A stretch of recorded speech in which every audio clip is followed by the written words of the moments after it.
Imagine the future world without biomedical engineers. Biomedical engineering is a multidisciplinary STEM field that combines biology and engineering, applying engineering principles and materials to medicine and healthcare. Biomedical instrumentation is an application of biomedical engineering, which focuses on the devices and mechanics used to measure, evaluate, and treat biological systems. It focuses on the use of multiple sensors to monitor physiological characteristics. The combination of engineering principles with biological knowledge to address medical needs has contributed to the development of revolutionary and life-saving concepts. If you think biomedical engineering is something you may wish to pursue at undergraduate, the Avina Silingam Institute for Home Science and Higher Education for Women Coimbatore offers you to a world-level biomedical engineering program. Our vision and mission: to achieve excellence in imparting education, developing technical skills among women, and to be recognized as a research-driven department in the field of biomedical engineering. To provide educational opportunities to women and prepare them for a productive career in the discipline of biomedical instrumentation engineering. To prepare the students to be the next generation leaders and entrepreneurs in the field of healthcare instrumentation engineering with societal concern. The Department of Biomedical Instrumentation Engineering was established in 1996. Biomedical instrumentation engineers are most wanted in the hospital and the society. The department has signed a memorandum of understanding with leading industries and multi-specialty hospitals. The department has an established AVIN, NI Lab View Academy, and is authorized by National Instruments to provide training for students, faculty, and industry personnel of the region, and also to cater to the needs of research and academics. The Department of Biomedical Instrumentation Engineering offers BE in Biomedical Instrumentation Engineering, ME in Medical Electronics, PhD in Biomedical Instrumentation Engineering, and BVOC in Medical Equipment Technology.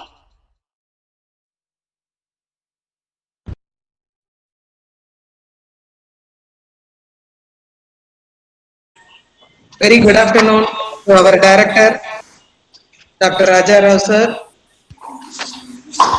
and the organizing partner from NI National Instruments, Bangalore, Mr. Vishweswaran, Territory Manager, Academic Programs of National Instruments, Bangalore, and Mr. Santosh from Pune, Assistant General Manager, Automation, Pune, and heads of the departments of Biomedical Instrumentation Engineering, Computer Science Engineering, Printing Technology, Civil Engineering, and Food Processing and Preservation Technology, and also the faculty members and my dear students, those who are online today, to know what is the need of the hour. This webinar on emerging technologies and integration with NI platform, organized by the Biomedical Department jointly with the National Instruments, Bangalore. It's a apt time for the students to hear what they wanted to do and which is the need of the hour will be enlightened to them by Mr. Santosh along with Mr. Vishweswaran, who will give what is the artificial intelligence and how the Internet of Things application.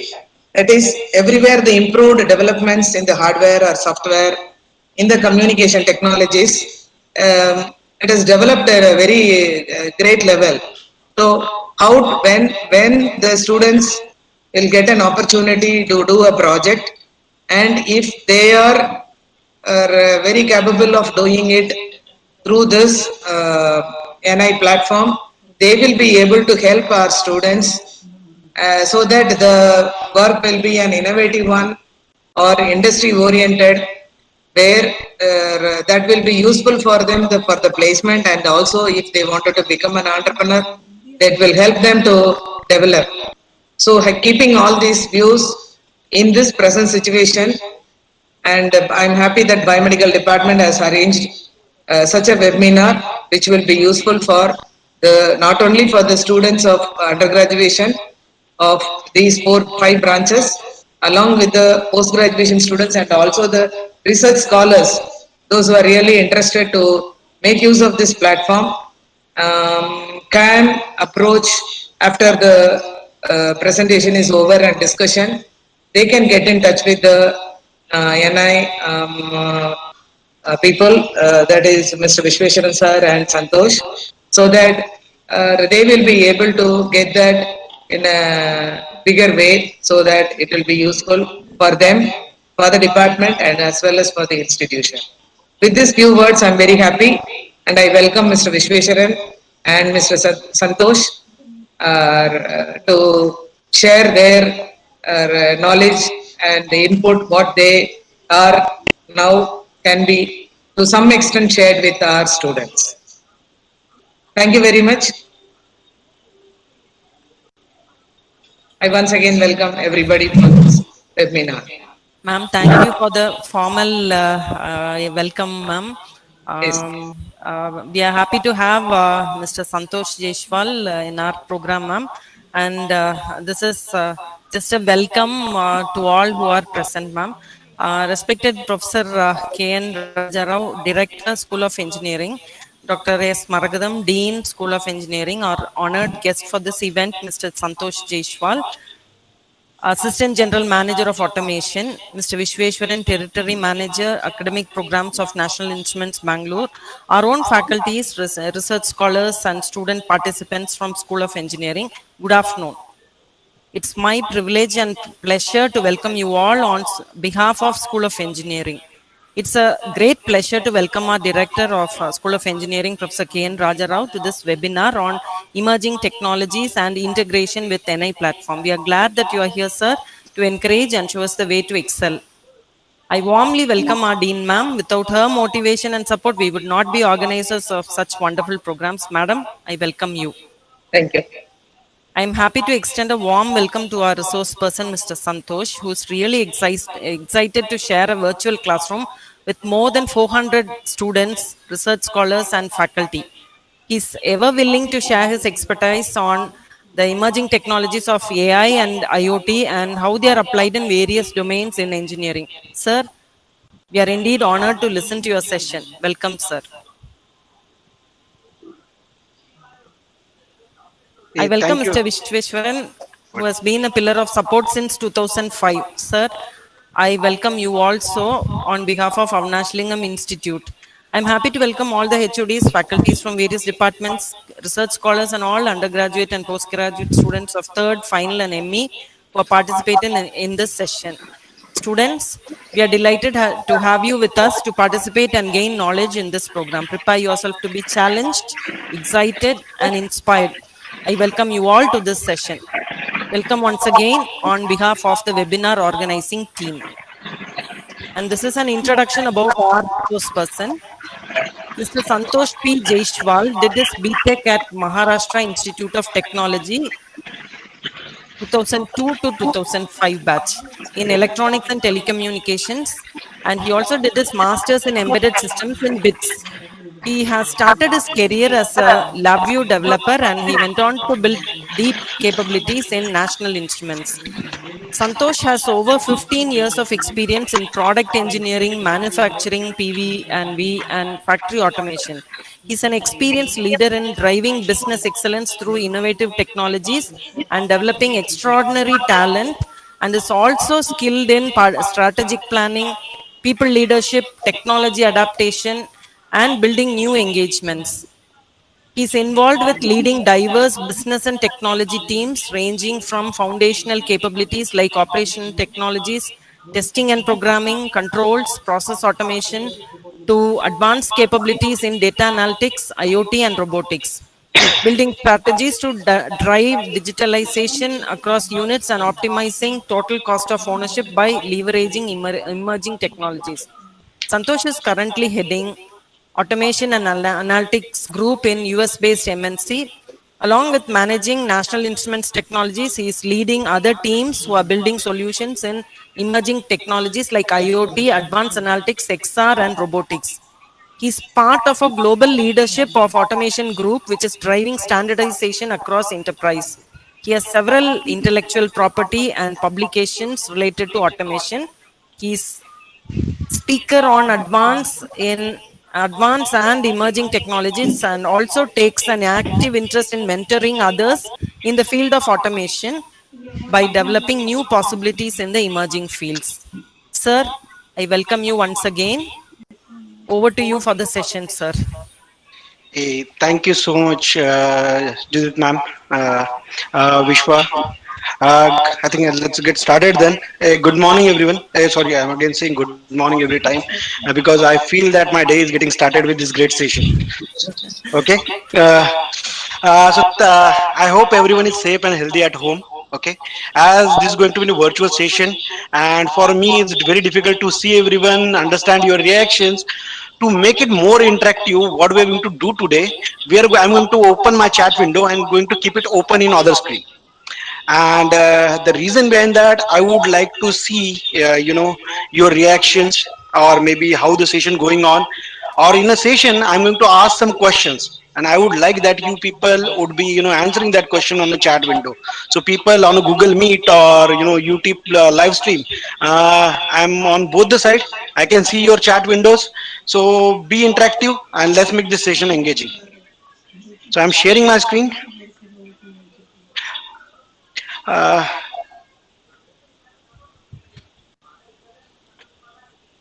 Judith ma'am, can you see my screen? Yes, sir, it's visible.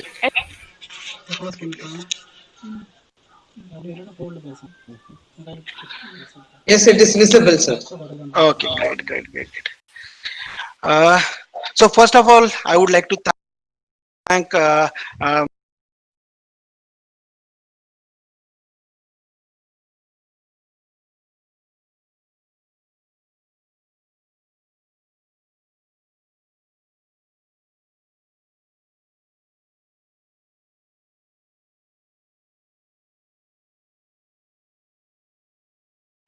I would say women or girls, they are very, very creative than men. And you know how this technology, did you ever thought that how this technology would be impacting creativity? Maybe not. So what we'll do, we'll start this session with one small video and see how this technology is impacting our creativity. So let's get started, guys. So there is no voice, so please bear with me.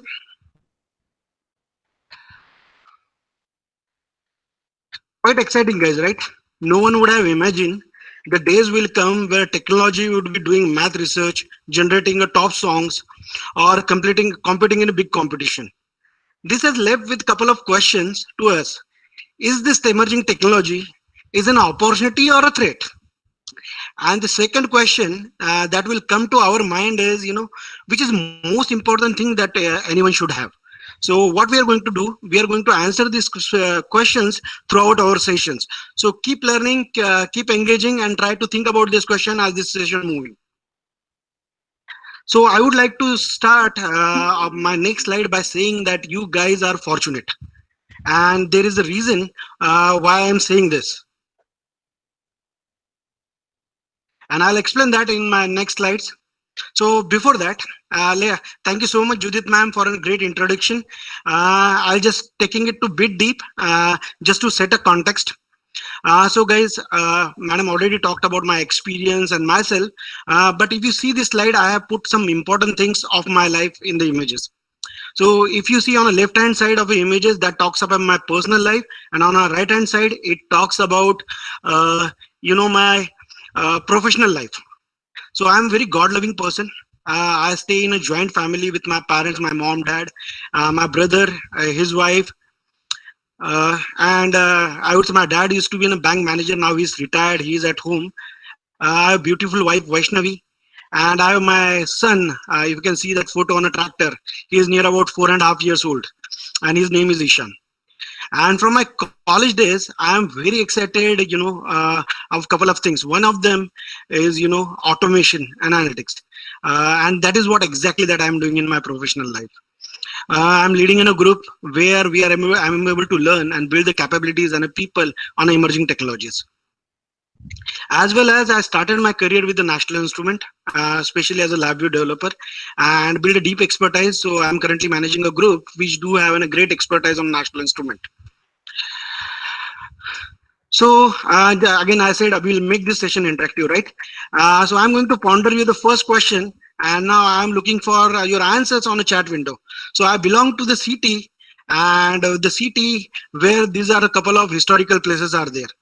So can you just guess which city is this?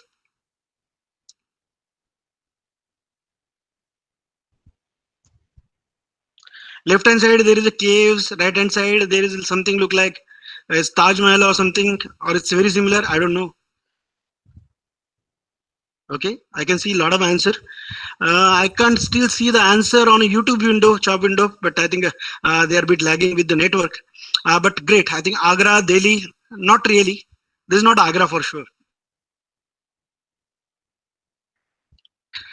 Okay, guys, I will not keep that much of a hold.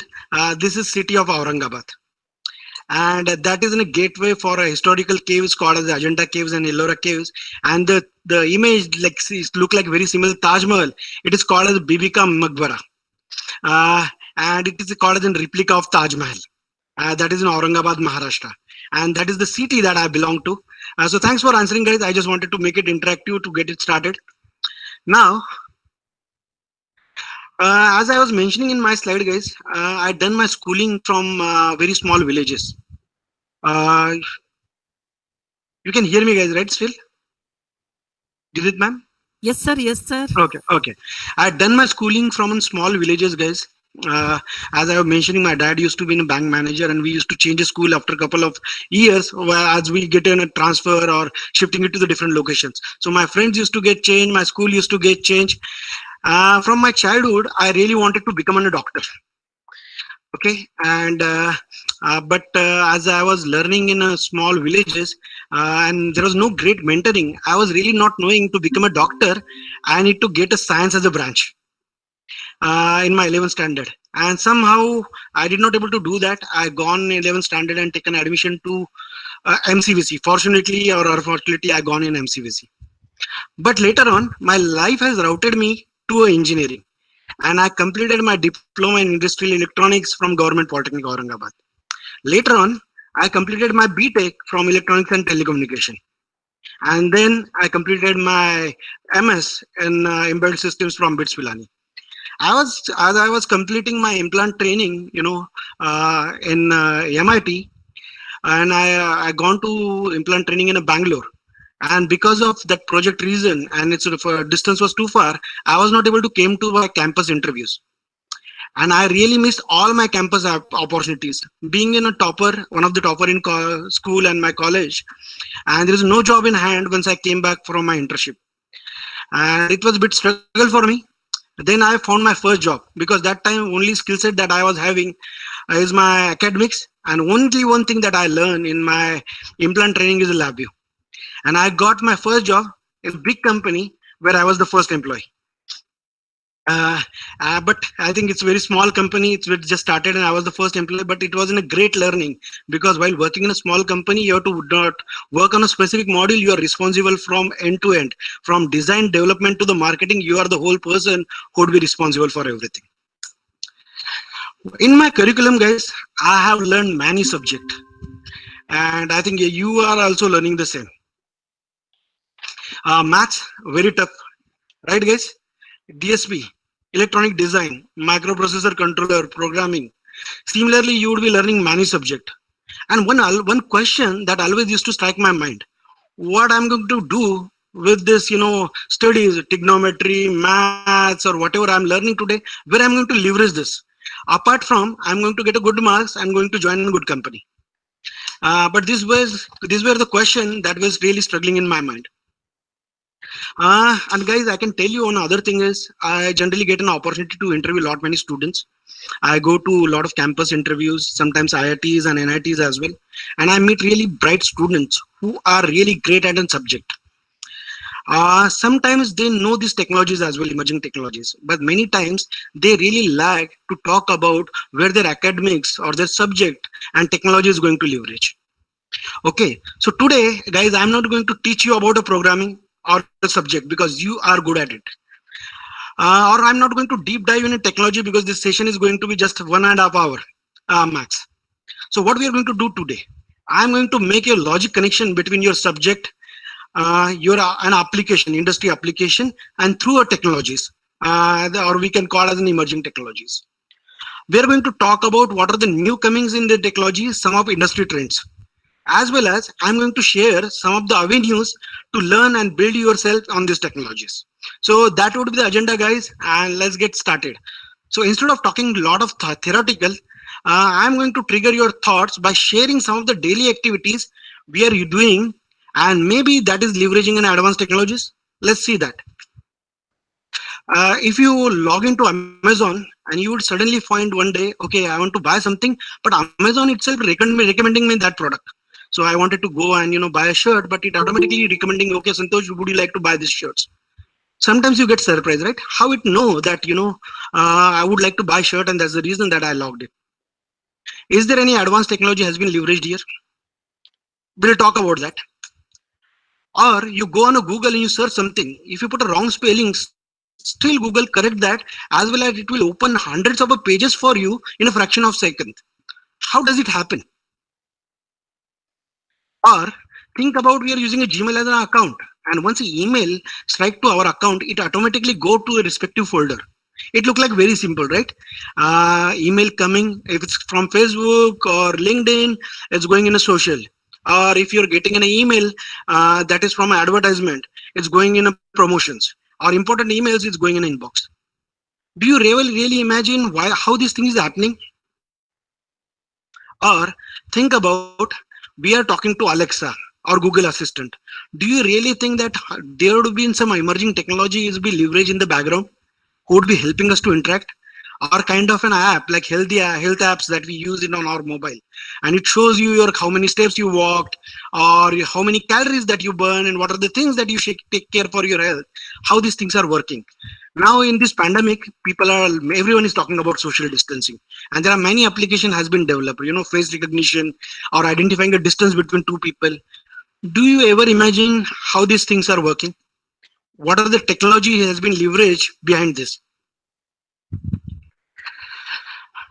Talk about some of the industry applications. So there are 3D printers, or you would say now robots, used for printing, and how these printers or robots are working. On the right hand side, you would be seeing an augmented reality applications where people are using it that for maintenance. And what are the application of this, or how this application are using an emerging technology in behind? Okay, so we'll talk about one example in bit detail, try to understand. So now India has started with the FASTag, and many of us has started leveraging that in our tool booths. Think about FASTag or this technology on our tool booth is leveraging many emerging technologies. So if you see this, it do have Wi-Fi readers. It do have sensors, it do have a gateway, it do have readers, it is using cloud, it is using IoT. It is using analytics, and as well as it is using robotic arms to open that door. That is just in one use case. So think about one use case that we are using is daily is leveraging so much of an emerging technology.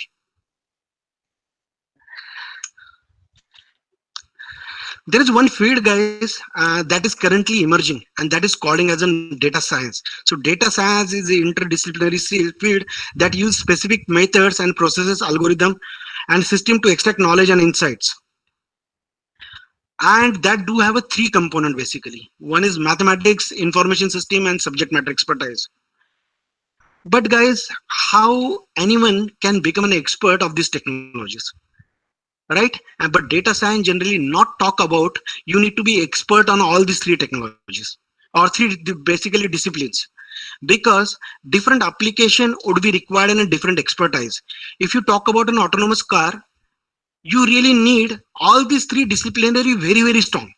But if you think about you are building an application where you just need to do a forecasting, where you need to be average in a math, but you need to be strong in a computers and domain. Or think about you're building in a chatbot where you need to be less in a domain, but you need to be good in a programming and good in a maths. So think about, you need to be an expertise depend on the application that you need to have, because for one person getting an expertise of all three is very, very difficult. But data science is an interdisciplinary field that talks about this three aspect. But how this is relevant to you and your studies, guys, and what we are studying it today. So if you see this today, this is exactly what we are studying it today. Mathematics, statistics, probability. We are learning a maths. Sometimes we don't know where we're going to leverage that. We are learning programming, we are learning C, we are learning Python in our curriculum, right? And we are learning a different domains. It may be in manufacturing, it may be civil, or it may be called as in biomedical. These are the domains that we are learning. And if you really do your academic, you can think about, you are really putting your step in an emerging field called as in data science. There is a huge demand and a great potential of this currently inside the market. People who has already started working on this, guys, maybe if some of you already aware of this, there are a lot many terminologies is getting used in this: artificial intelligence, data science, analytics, machine learning. Guys, do you really know the difference of these terminologies? Hey guys, you can put it on chat window.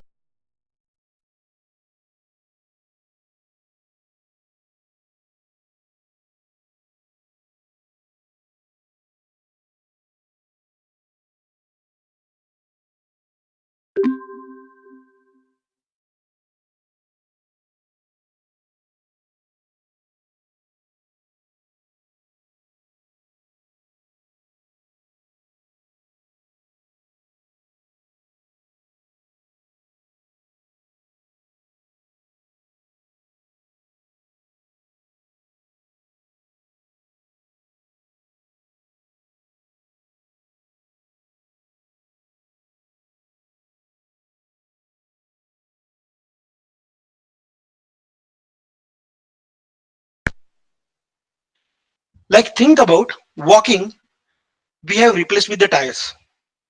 Think about our hands, we have replaced with the robotic arms. And also this technology called as an artificial intelligence has been inspired from our surroundings. Just to give an example, guys, as human, we do have many capabilities that we can do, but still we do have surroundings that we can, some of the things they can do better than us. Think about a horse, where they have more speed than a human, right? But that human can't run that fast. But what people have, or human has done, they have built a vehicle which can run with a high speed. Think about a bird which can fly, but human can't. See about people has built aircraft and drones to get inspired from that, and they build these technologies or these solutions. Or like, think about an elephant which do have a more strength, but people that does not have that much of a strength. What they have done, they have built a cranes which do have higher efficiency, scalability, and accuracy. So basically the point I am trying to make is, artificial intelligence, if you want to learn in its very simple language, it is about mimicking human action. There is a different components of that. One of the components that I'm going to talk about is machine learning. So artificial intelligence, if you talk about plain artificial intelligence, it's about mimicking human physical actions. But machine learning, we are really talking about mimicking brain action. And we can just see some of the examples. Think about how we learn from our experiences, right? Some of the thing we build our experience, and next time we see similar thing, we can predict, okay, what is this? Similarly, this machine learning algorithm works. It works on a data, so it reads and analyze lot many data by themselves, and next time he do the prediction and prescription by himself. Just to give an example, now what is the input to the system? Because for a human, we do have eye, we do have ear, or we can sense, right? But how this machine learning works, right? What is the input to that? The input to that is your computer vision that works as your eye. You have your microphones or audio that is working as an ear, or we do have a different sensor that is working on your skin, like touch. And this is how we are getting a data from a different systems, and people are generating that prediction and prescription models. Guys, I'm trying to put it in a very layman language that anyone can understand. There is one more component of this that is called as a deep learning. That is again a subset of a machine learning. Here, people are really talking about neural networks. Like we do have a neural networks, and and the role model for machine learning and deep learning is a human itself, for a human, because we have not identified any animal that is more intellectual than a human. So deep learning works on a neural networks. People really studied how neural networks works, and they are trying to build a different algorithm, especially in the domain of NLP and machine learning or a computer vision, where they are building different applications. And now where data science is fitting on this, right? So data science is really fitting it here, where it is disciplines or interdisciplinary of a math, programming, and domain, as well as it overlaps with the artificial intelligence, machine learning, and deep learning, depends on a different applications. Now I'll just take you to the different application in the industry. Now BCG has put together, guys, and I would say very excellent slide where they talked about how industry is moving from data world to the real world. Think about the below structural system data, where you think about you do have a national instrument hardware and you are acquiring the data from a different systems, from sensors, and now on top of that you are putting a lot of analytics on that, and you're building a model which can prescribe or do a prediction.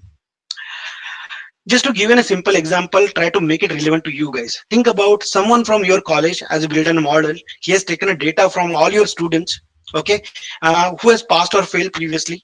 They have taken the data for your attendance, they have taken the data for your test marks, and they have collected the data of your Google history or Google search, and they have built a model, and system can predict you are going to pass or not, and with the approximate percentage that you are going to pass. Just taking it to the next level, that is called a prediction. Think about a prescription. System is sending an email to your teacher and your parent saying that your student is not going to pass, and maybe he's going to fail, and again he's going to prescribe additional things, saying that what you can do is take out the mobile from his hand, cut out his monthly expenses, and maybe stop him meeting from his girlfriend or boyfriend. That may increase the chances of his getting it passed. So think about in this, this is jokes apart, but think about, we really talked about an artificial intelligence application with machine learning. Moving to online behavior, I can just give you an example. I was just reading through a tweets, and one of the tweet, one guy put it on into Indian Railways, saying, guys, I was trying to book a ticket on your website, but one thing I found is there are very not appropriate ads was showcasing on your website. And a couple of days after, he got a reply from Indian Railways saying this advertisement really works on the cookies or Google search history that you have on your computer. So the bad ads or inappropriate ad that you're seeing, that is just because of the search that you're doing it on your computer. If you really want to see a good result, maybe go and watch Asta channel on your computer, and maybe great chances that you will seeing a good advertisement. So we really talked about and recommended recommendation application, again an application of artificial intelligence, where system is recommending you, like it's understanding your behavior, it is telling you what kind of advertisement can be showed to you. Similar example that we have seen in Amazon, where system are telling you which are the product that you should buy. Real-time sensor data, we do have, everyone has a mobile today, and I can tell you there will be no application on our mobile where we are understanding or checking our health, and our mobile do have a lot many sensors, maybe gyro sensors, we do have camera, or if you do have a smartwatch, we do have different sensor on top of that as well. So reading all this data and predicting how's your health, you should drink more water, you should walk more, or what you should do, system is predicting by himself. So that is another application of real-time sensor data, where we really talked about IoT plus artificial intelligence. Computer vision, guys, in current pandemic situation, people are building an algorithms, and now right now just to do a test it takes 2-3 days, right? But people are building an algorithm where what you can do is just take a X-ray and give a image of a X-ray to this model, and it can predict you the chances of you getting it prone to the COVID.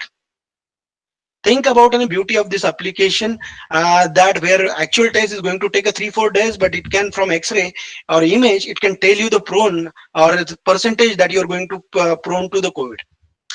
Or the another application that I can talk about many times, we see a face recognition application, and that is another application of a computer vision. Or human language, we are talking about Google Assistants or Alexa, that is using natural language processing and speech recognition. So that is in a high level different application that I really wanted to share you in very simple language, so you can easily remember for a long time. Now I'm going to share you a couple of other applications that is getting leverage in an industry. If you see, the technology is getting easier and easier day by day. Think about a first application, it's Microsoft AI. If you think about, you need to build a website and you just gone on a board and you sketch how your website should look like. You're taken a photo of that, and I would say suddenly what you have done is, after taking a photo, you have just given it to the model, and what this model is doing, it is already automatically develop a code and build a great level of a website by themselves, where you can just go and do small tweaks. Think about other application. This is something called as AI as a coach. This is a ping pong example where technology is working as a coach. Think about a person where technology is identifying weakest area, how that person is playing, which are the weakest area. Not up to that, but he is also putting a ball in the respective area where that person can improve on. So think about an application where your technology is assisting a human and working as a coach. Did you guys, many people is from biomedical here, right guys? Did you get a chance to, or did you know about this? You can just put it on the chat window, guys. I would really like to hear from you. Did you saw about this? This is a recent news going on. Guys, this is Neuralink. Elon Musk has doing a research, and they have built this coin size, I would say, device. What it can do, this can build ultra high bandwidth, and it's actually doing a connection between your brain and your machines or computers. Think about this application is going to predict as well as sometimes correct or solve a lot of different diseases. So what you need to do is put this device and implant in your head, and they do a connection to your nerves, and through an algorithm of artificial intelligence and different models, they understand that patterns, so you can see the connection between your brain and your machines. Pretty emerging, guys. If you don't know, please go and look at this. So for biomedical students, think about technology is going to what level now. Now, maybe Judith ma'am was telling me there would be students from civil as well, and I was really thinking what I should tell to civil guys, because this technology mode looks like that it is mostly for computer, electronics, electrical, but it is not like that. This technology is everywhere, and this is for everyone. I'm going to show you another video that is how technology is getting leverage in civil engineering. So think about a drone. You are a civil engineer or civil supervisor, and now you want to observe your whole field. So there are drones. You can put it and you can actually observe the whole site on your hand, and you can save in numbers of time. You can see the another application where is a robot with a camera vision that is going inside the facility, okay, and it can actually identifying a different parameters, how the work has been done for a civil area, and how much percentage of a work has been completed, as well as it can identify bugs as well. So think about someone has put that wiring or your firefighting pipes below the threshold, it can identify that as well as triggered to the supervisors.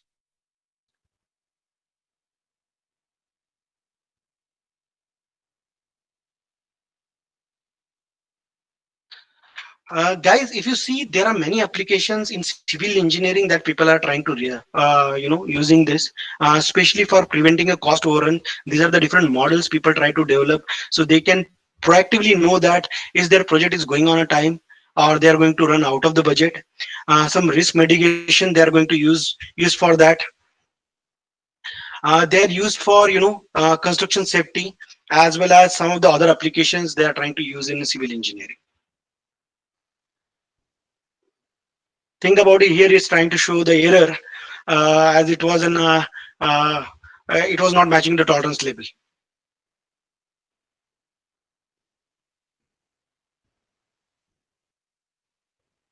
And it can do the alerts as well. Now, again, we do have some food processing guys, right?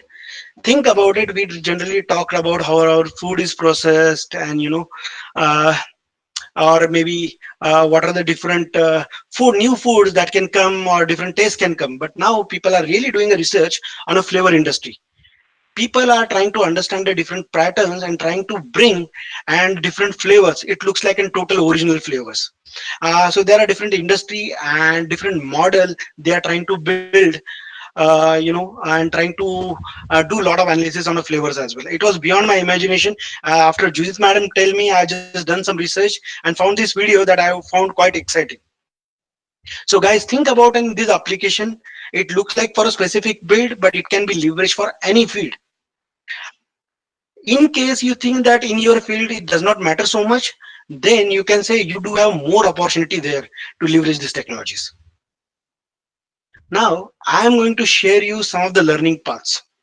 Guys, think about these are the major language and tools that is getting used in the industry where people are trying to learn or build these technologies on. So Python, R, and R Shiny, these are the different languages people are trying to learn. So if somebody would like to build his career in data science or artificial intelligence, or we talk about machine learning, they should learn these tools. As well as robot is not a language, but it's a tool developed by an industry where think about a mechanical engineer and you want to build this thing. You really no need to build a model. You just need to pass a data, and most of work or these tools can ready-madely generate models for you. And on left hand side, I just try to put together some of the learning paths if somebody would like to build a career. And again, it's not necessary all these are paid. This may be a free courses as well that anyone can go on these sites and learn these courses, because you are living in the world, and that's the reason I said you are fortunate, because everything is on your fingertips today. If you see, if you want to search anything, there are different platforms available for you. You're living in the world where you are seeing all this revolution of technologies. So I would say, guys, there would have been plenty of avenues where you can go and learn these technologies. Now, I was just going through, because we do have one more branch as in print technology, and we really thought of how it may be relevant to them. So there are a couple of things that I was trying to read and I try to identify. Think about you are working in an industry where you need to design a page layouts for a newspaper or magazines. But now we do have different software that comes with this technology where you just need to pass the data and it can provide you that layouts automatically. Right now, if you see that below image, that really talking about using ultraviolet rays for a printing. And this is another emerging areas that people are trying to leverage. But the most exciting thing that I found in print technology is this one. This is called as water transfer printing or hydro printing. So think about on a water, they have put some that images, and you can put your whatever things that you want to print, and it can just get printed there. I know mostly we try to learn our traditional print technology, that is equally important, but minimum we should be aware, or we should build ourselves on these technologies as well. And now as we go like year by year, these technologies are going to evolve and people are going to use it in far better way. And again, for this technology, you can see you don't need any big machines.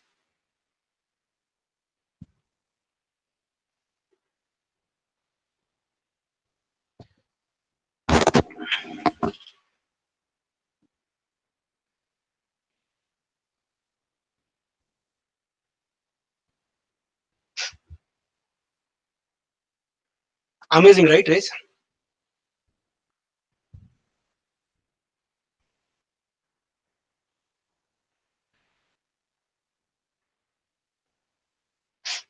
Okay, so I think it's a similar application and more images has been shown there, but we can move on. So guys, one thing that I would like to understand from you, how the session is going on. So I would like to see your responses on the chat window. Maybe you can just put it on. Do you see it's relevant, or these examples are exciting or is not good? I would like to see your reaction, because that will make our session engaging, and I can try to understand, okay, are you really on the same page as I am?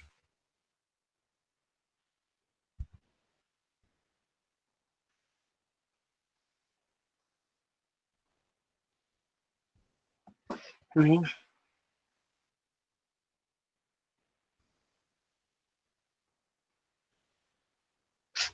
I can't see the responses.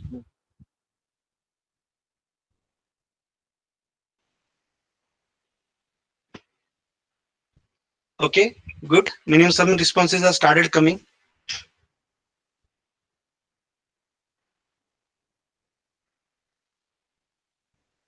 Mhm. Good. Okay, so seems like that people are, seems interesting. Okay, so now what we are going to do, guys, we are going to move it to the another technology now, and that is pretty exciting, and that is impacting everyone's life. The life from morning till you sleep. So let's talk about that, and I'm going to run a small video, and it would be pretty exciting.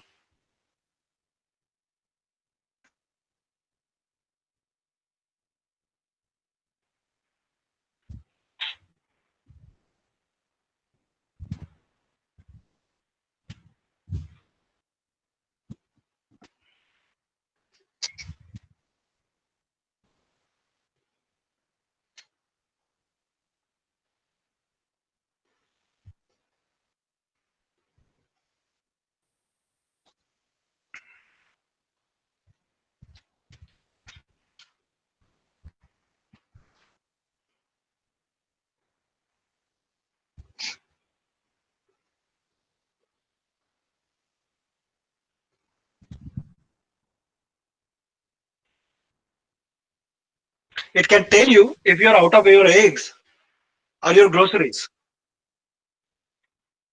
It can adjust the temperature in your bathroom according to the person gone inside.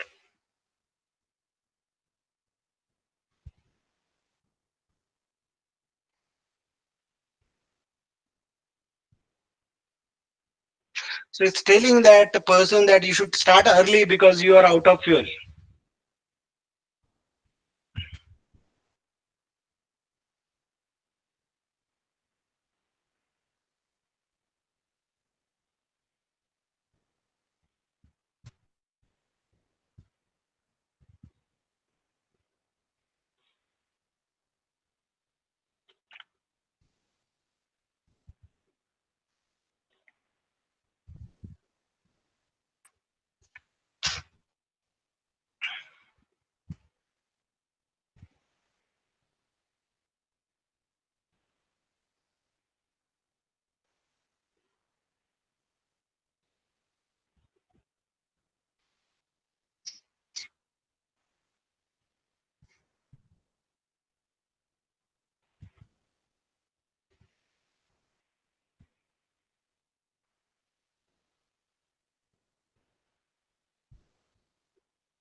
This is a bit lengthy video, guys, for 2-3 minutes, but this is worth to see.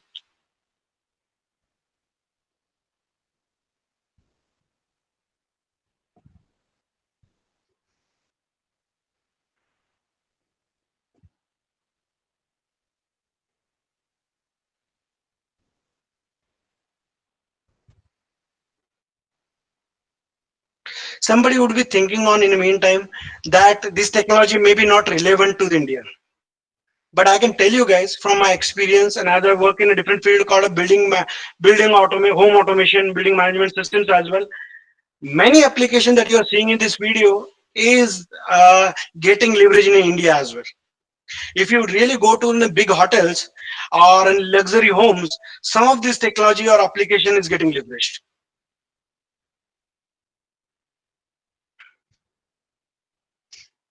You would have recently seen the example of face recognition there.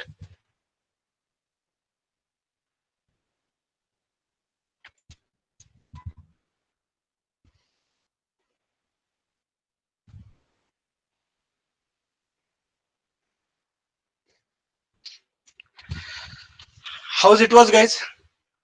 Hey guys, I would like to hear your responses. In the meantime, I'll just change my slide deck.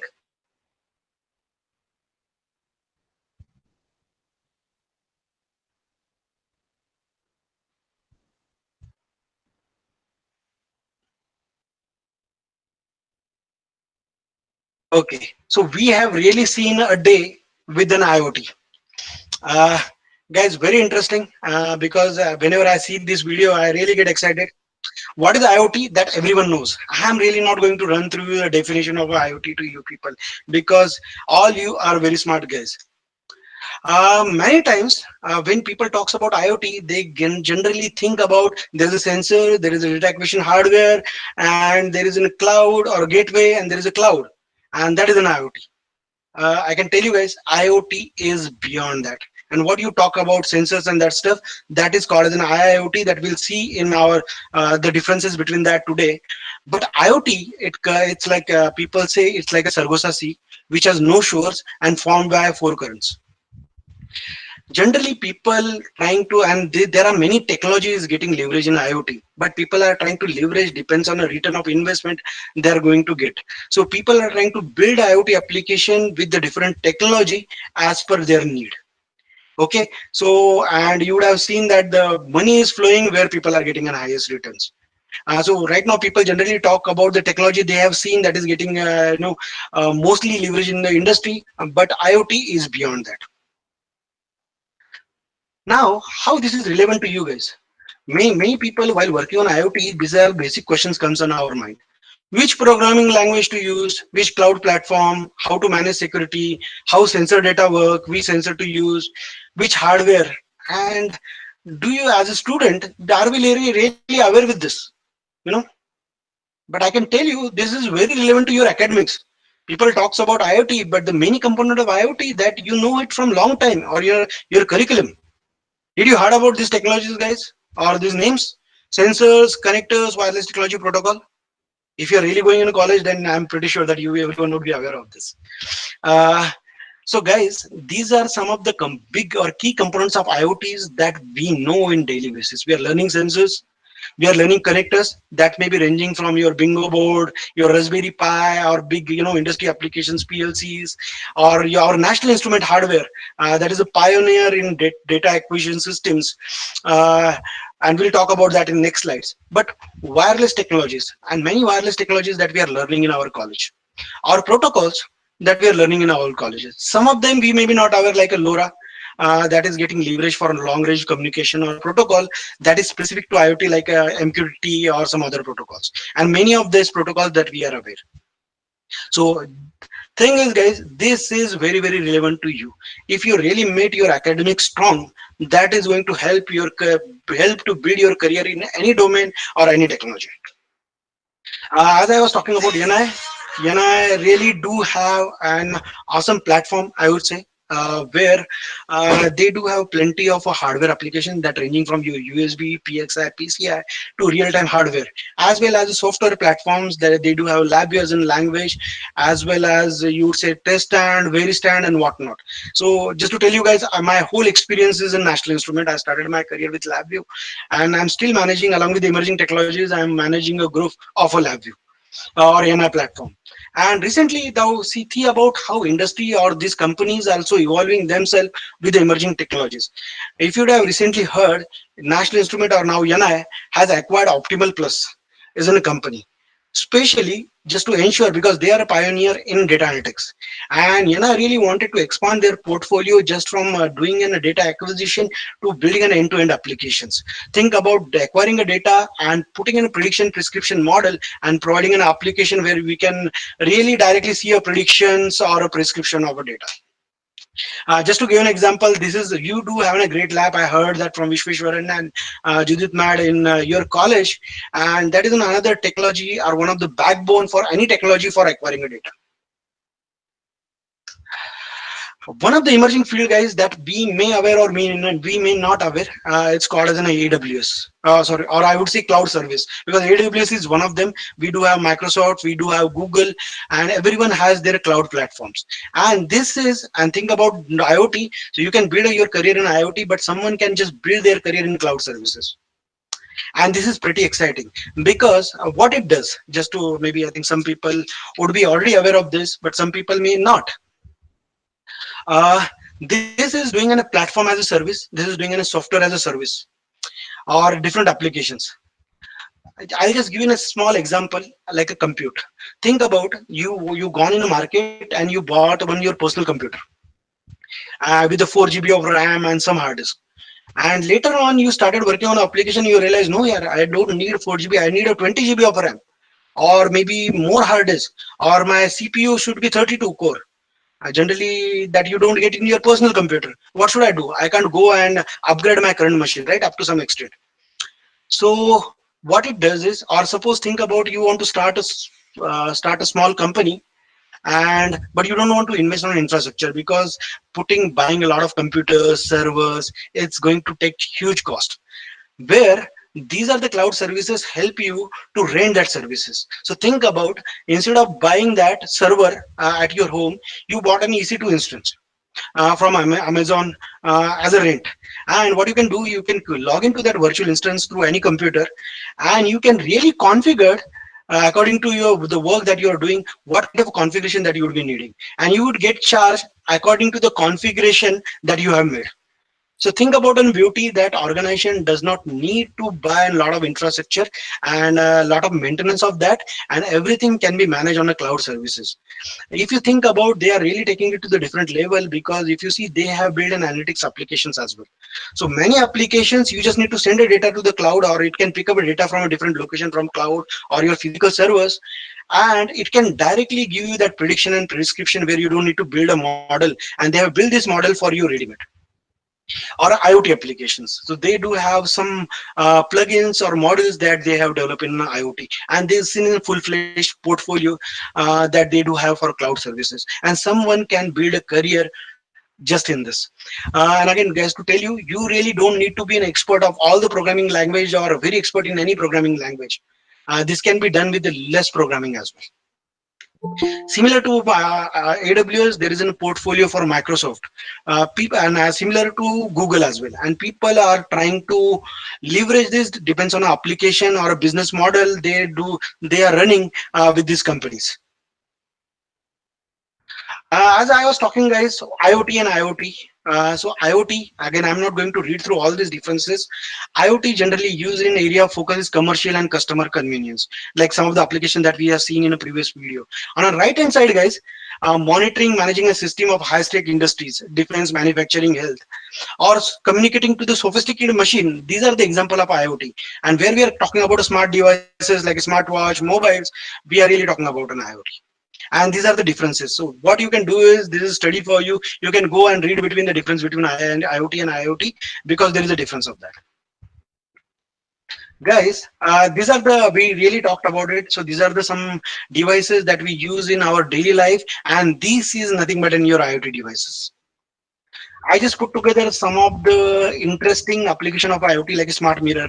Think about, you're going to a big hotel, standing in front of a mirror, and you don't need a 4x screen to control your equipments. You need a phone to talk to a different people. What you can do is, it's very easy. Your screen automatically get converted as or your mirror automatically get converted as a screen, and you can control your equipments. You can do a phone from there, and a lot of applications can be done.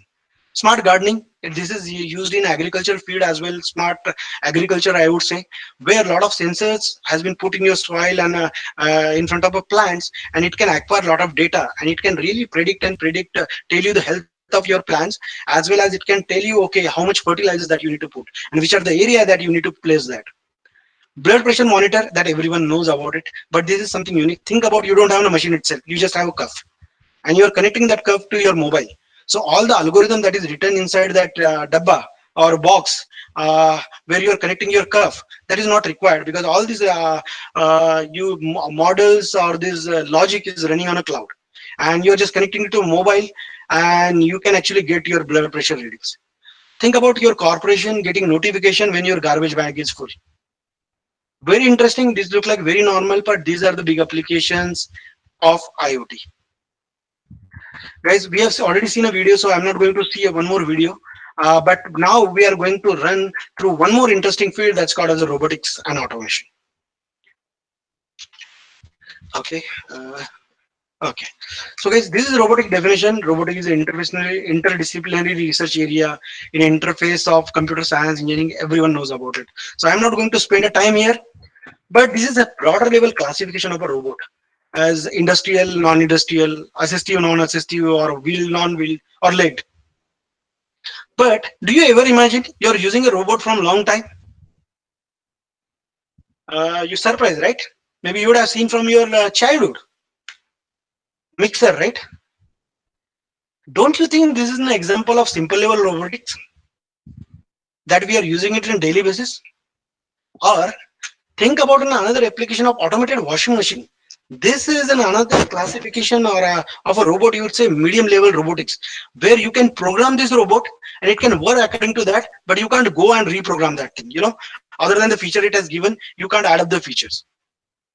And then the complex robot, generally we talked about, this man kind of a robots or our laptop or computers. These are then the complex level robotics.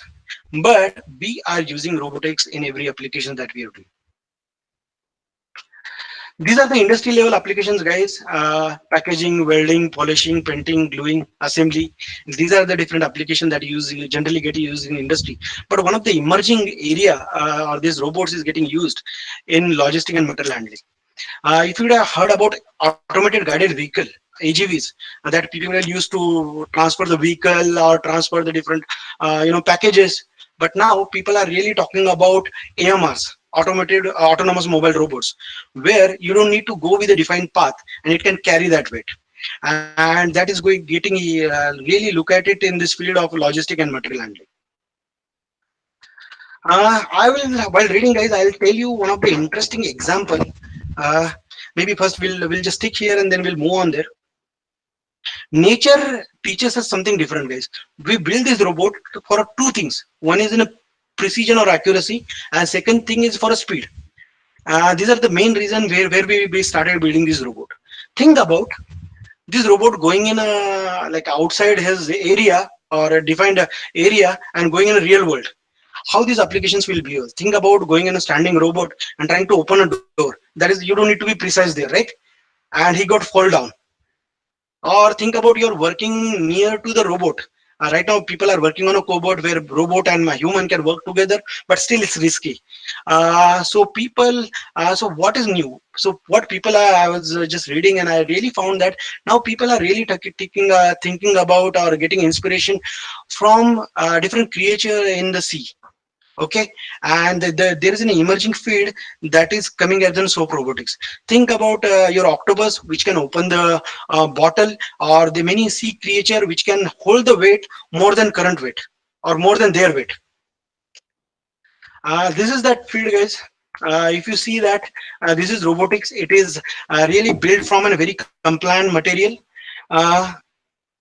Similar to that, like we found in our living organism. So as I mentioned, it is getting inspired from that different creatures in the sea as well as a plant, like how our plant grows. And people are trying to do a research right now. This is in a research phase. People really, still able to mimic some of the creatures. But there are one challenge still is, how to control this flexible material, right? And that is one of the challenge, as well as every creature do have some sensing capabilities, but how to put a different sensor on these robots. That is another area people are looking at it. If you see the below image, it's something from MIT or somewhere. People are really build on a sensor. It's kind of skin sensor. They can really put it on this soft robot. So pretty exciting, guys. This is one of the interesting applications that I have found in the robotics that you people should be aware of, and you can later on go in a detail and learn. Another application is self-learning robot. Now, as I was talking about MLDL, there is one model inside that, or one algorithm people call the reinforcement learning. So now, if you see all these examples I have shared, that is not working alone. In every example, there is minimum 1 or 2 technologies are getting leveraged, and we are really talking about now self-learning robot, where we are using artificial intelligence or deep learning, machine learning with your robots. See what it does. Now, robot has been tasked to put that weight and get stand. So it trying, and now it fall down. Now, second time, what it does now, he learned something out of it. Now he has taken the robot again, with that weight and again fall down. Now third times, he has identified the right angle that he can stand with that weight. And this is no one has coded him. This is he has learned by himself. So this reinforcement learning, guys, it works in such a way that it's like work like our kid. Like when like our kids get born, generally they learn from an environment. They see different things and they try to learn. This is how this model works. You code something out of it, and then they try to learn from a different data and surroundings, and they try to improvise by themselves. As well as you can see the combination of artificial intelligence along with robotics.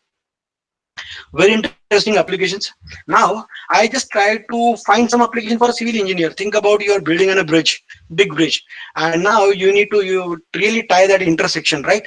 And think about for building a bridge, you right now big challenge of labor, and again accuracy is not there. Everyone is tied up with their own thing. How to do that with these technologies? So guys, there is an application. Okay, sorry. There is a Tybot company who is building this robot. So they have put a crane, so on a whole ridge that can go to different location and tie by themselves with a great accuracy. This is dramatically increasing the efficiency and productivity.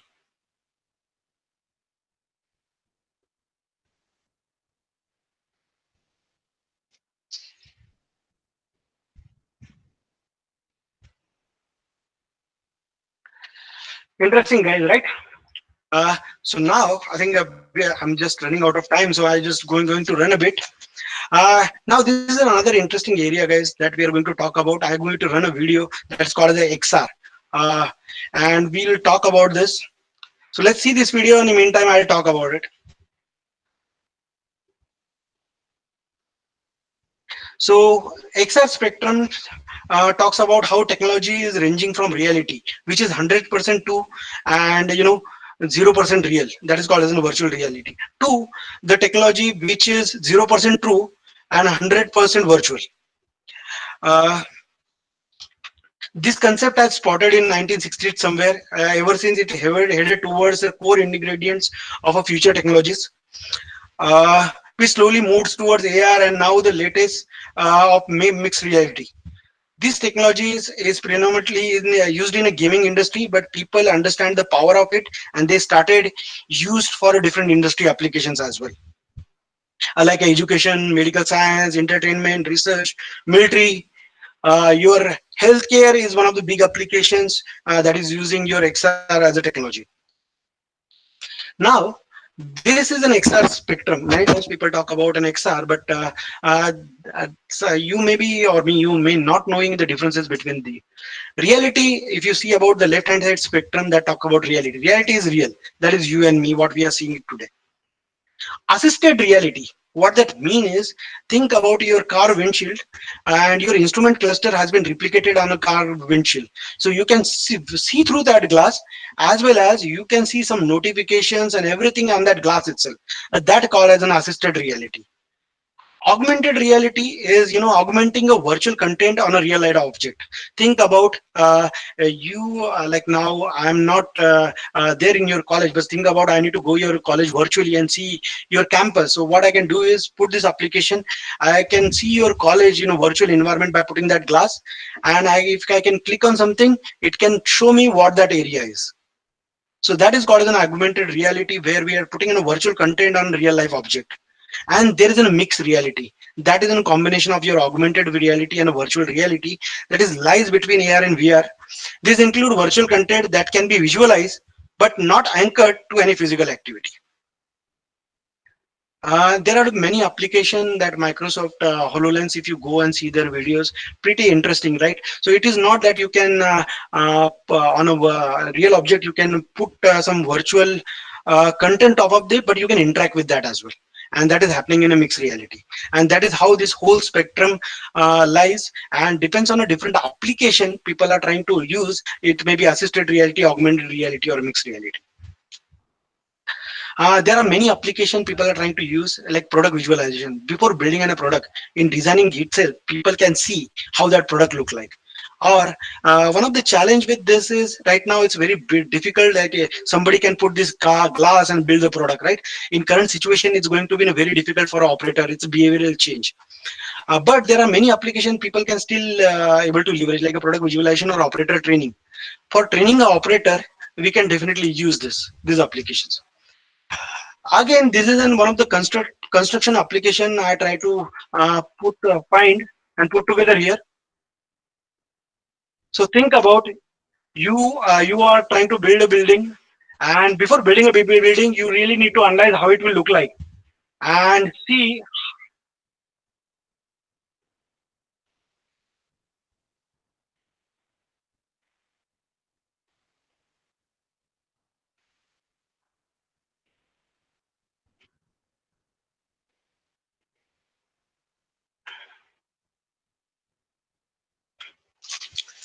So guys, this is pretty exciting, I would say. These are the learning paths if somebody would like to build a career in XR technologies. So these are the hardware, software, or development kits people are mostly using in industry. One of the software that is a gaming software called as Unity, but that is used for an industry application for developing this kind of applications, hardware and development kits. Some of the learning paths as well, as I mentioned, and again where you can go and complete the courses and try to build or make yourself ready for these technologies.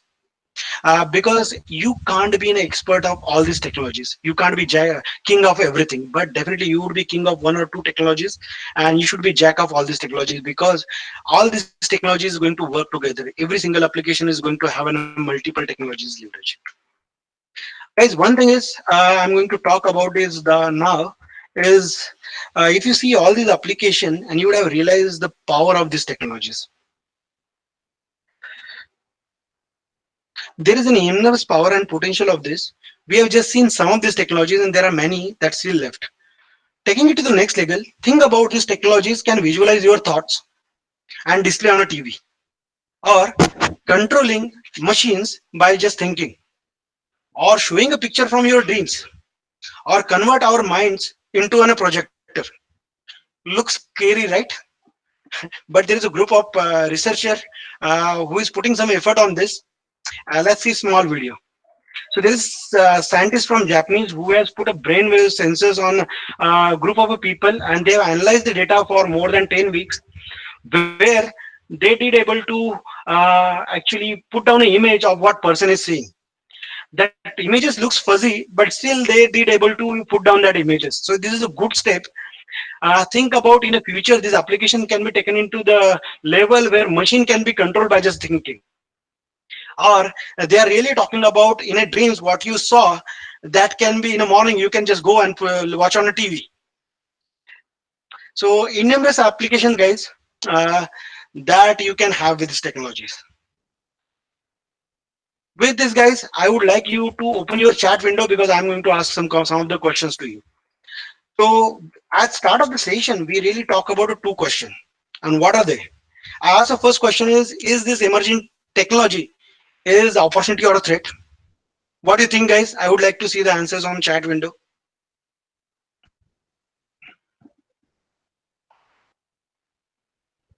Guys, there's nothing wrong or right, and you're not going to get a mark, right? Okay, great opportunity. Okay, but previous example was showing a threat as well.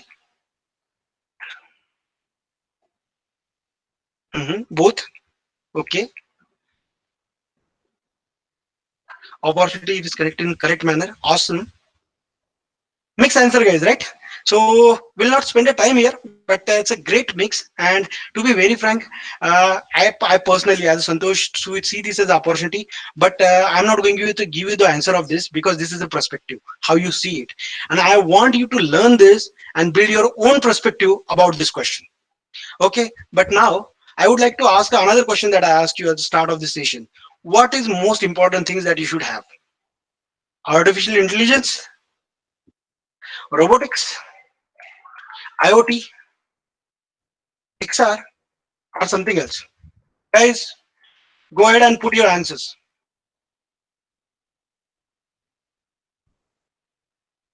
What do you see is most important from your perspective?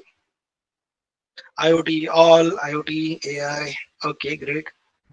AI, IoT. AI. Okay, because I'm going to give you the answer for this for sure.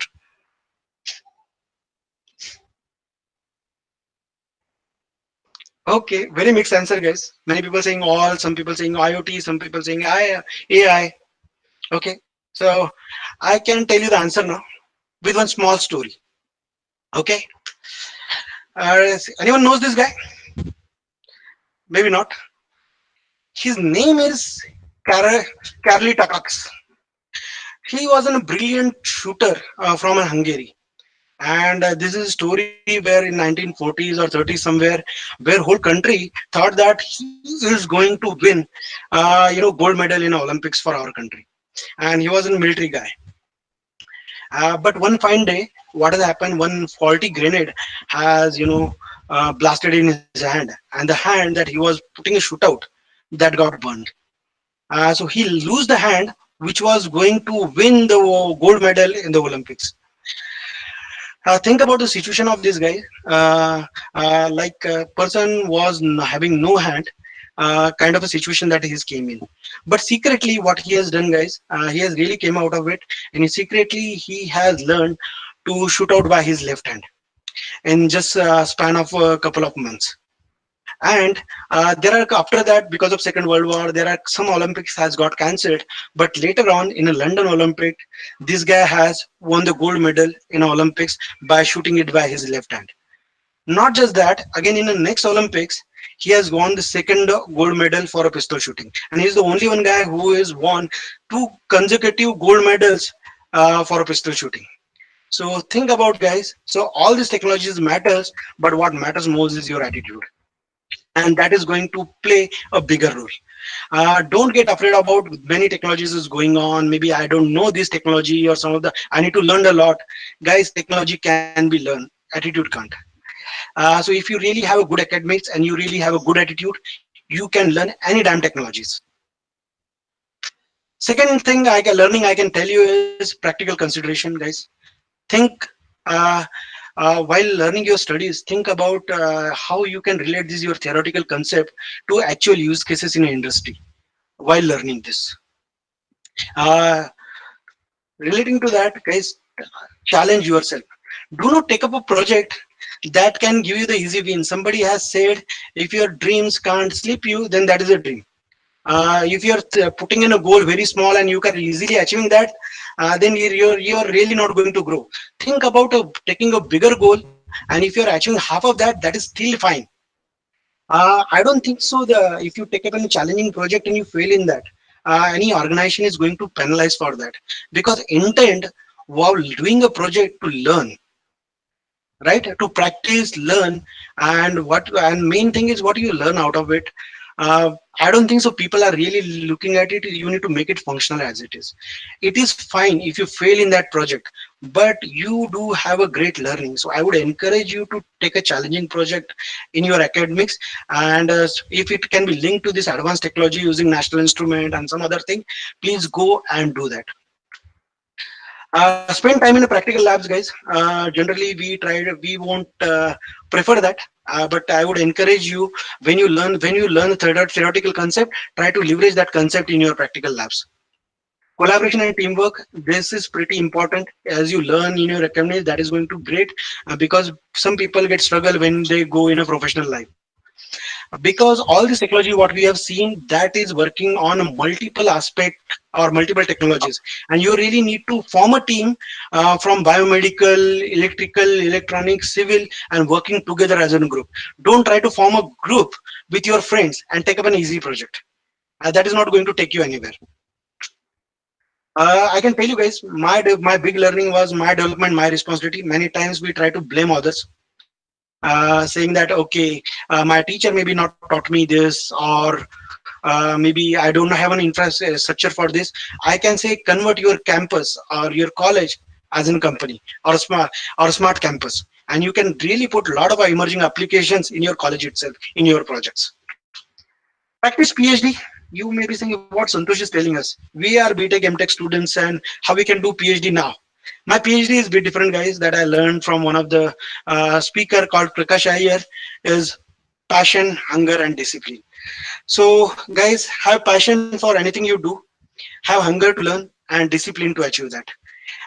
With this, guys, thank you everyone. I hope you have learned something out of these sessions. Please feel free to connect with me on this LinkedIn or Twitter account. I'm not a great of all these technologies, guys, but I'm also learning. And I thought of whatever I know, I should share with you guys. So thank you so much for being in a great audience. I was going through your college website, and the vision that I was reading, I really got inspired of that. Out of that, it's saying that building an emerging leaders and a technocrats for our nation. Awesome vision, right? Like for your college, and that is what we are trying to do now. So thank you so much, everyone, for being a great audience. Over to you, ma'am. Thank you, Santosh. It was a wonderful session and exciting too. And hope this was an eye-opener for our students. It would have brought forth plenty of ideas in AI, IoT, robotics, XR, and other innovation like what you said, mixed technology. Sir, over to you, sir. Yes, Santosh. You're welcome to our campus. Over to Shijita for formal vote of thanks.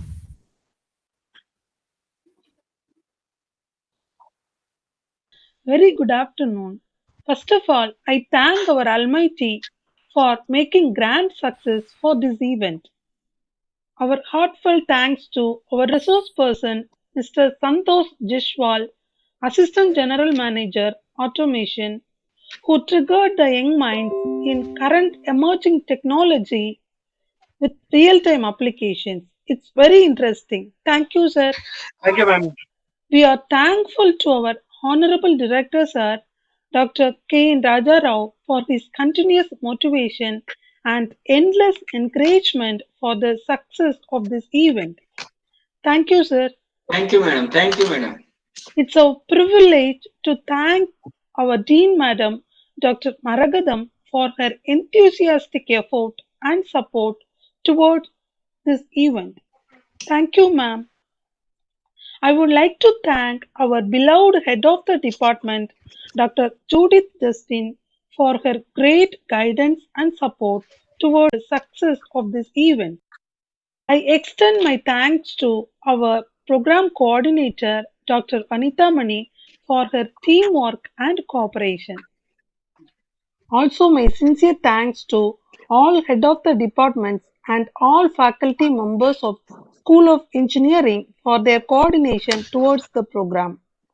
It's my privilege to thank our dear students for their active participation. Once again, thank you all. Have a great day. Girls, you will be getting participation certificate. Please fill up the feedback and get the e-certificates. Don't forget to fill it. Just spend a few minutes more, fill it up and send it. Thank you, sir.